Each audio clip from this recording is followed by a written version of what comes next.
श्री कृष्ण गोविंद हरे मुरारी, हे नाथ नारायण वासुदेवा। पुरुषोत्तम मास महात्म्य कथा अध्याय 9। सूत जी बोले, तदनंतर विस्मय से युक्त नारद मुनि ने मेधावी ऋषि की कन्या का अद्भुत वृतांत पूछा।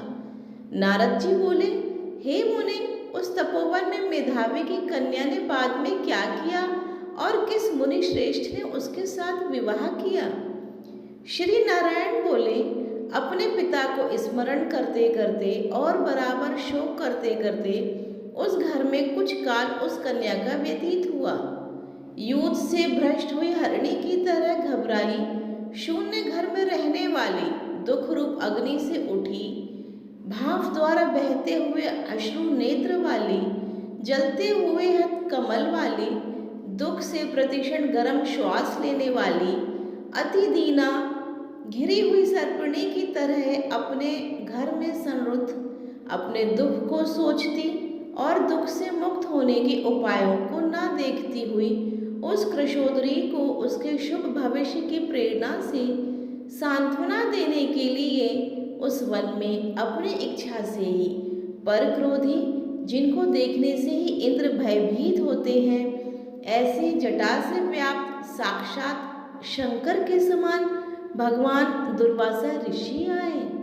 हे नारद, भगवान कृष्ण ने राजा युधिष्ठिर से कहा कि हे राजेंद्र, वह दुर्वासा आए जिसको कि आपकी माता कुंती ने बालापन में प्रसन्न किया था। तब उन सुपूजित महर्षि ने देवताओं को आकर्षण करने वाली विद्या उन्हें दी और हे भूपाल, जिन्होंने सब देवताओं से नमस्कार किए जाने वाले मुझको भी रुक्मणी के साथ रथ में बैलों की तरह जोता।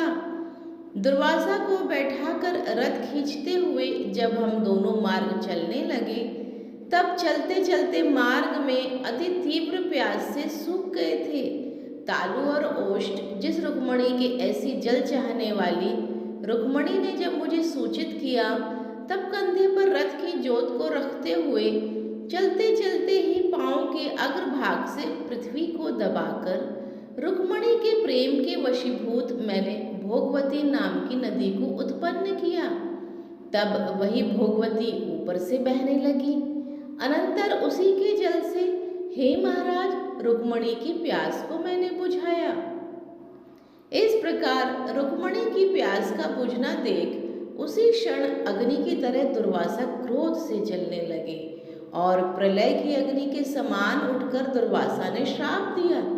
बोले, बड़ा आश्चर्य है हे कृष्ण, रुक्मणी तुमको सदा अत्यंत प्रिय है, अतः स्त्री के प्रेम से युक्त तुमने मेरी अवज्ञा कर अपना महत्व दिखलाते हुए इस प्रकार से उसे पानी पिलाया। अब तुम दोनों का वियोग होगा, इस प्रकार उन्होंने श्राप दिया था।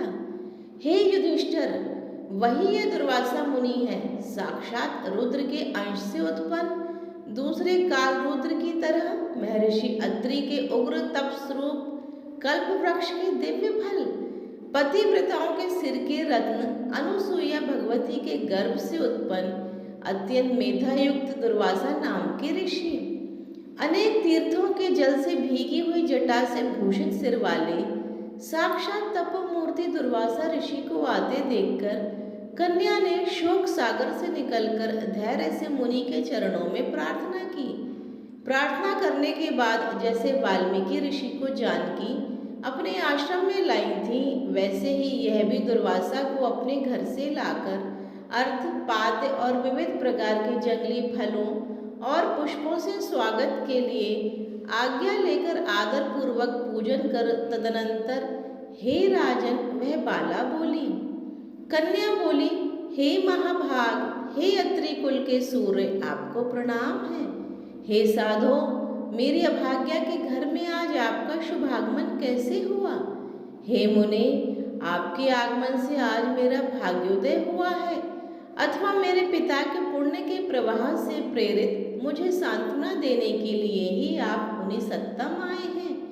आप जैसे महात्माओं के पांव की धूल जो है वह तीर्थ रूप है।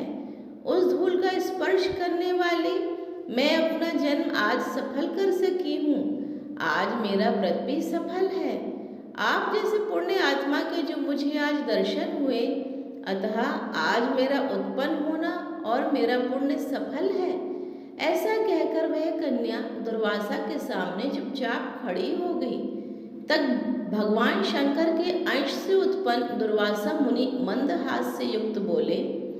दुर्वासा बोले, हे दुष्सुते, तू बड़ी अच्छी है। तूने अपने पिता के कुल को तार दिया। वह मेधावी ऋषि के तप का फल है जो उन्हें तेरी जैसी कन्या उत्पन्न हुई। तेरी धर्म में तत्परता जान कैलाश से मैं यहाँ आया और तेरे घर आकर तेरे द्वारा मेरा पूजन हुआ। हे वरारोहे, मैं शीघ्र ही बद्रिकाश्रम में मुनीश्वर सनातन नारायण देव के दर्शन के लिए जाऊंगा, जो प्राणियों के हित के लिए अत्यंत उग्र तप कर रहे हैं। कन्या बोली, हे ऋषि, आपके दर्शन से ही मेरा शोक समुद्र सूख गया।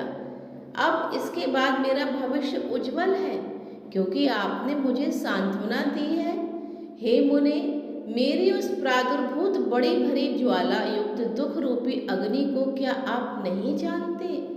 हे दया सिंधे, हे शंकर, उस दुखाग्नि को शांत कीजिए।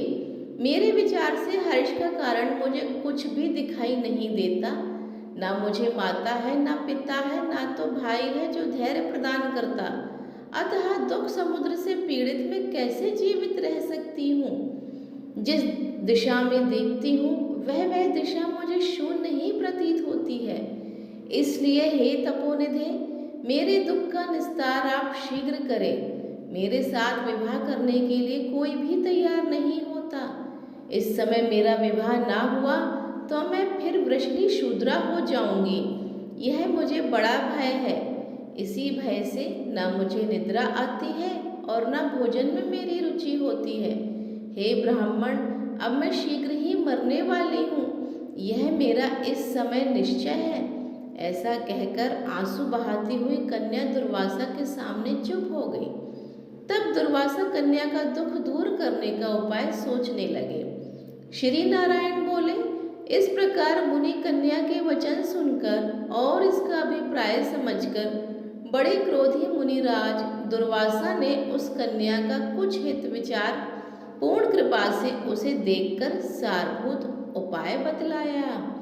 इति ब्रह्मनारदीय पुरुषोत्तम मास महात्म्ये नवमो अध्याय। श्री राधे राधे, श्री हरि शरणम। बोलो विष्णु भगवान की जय।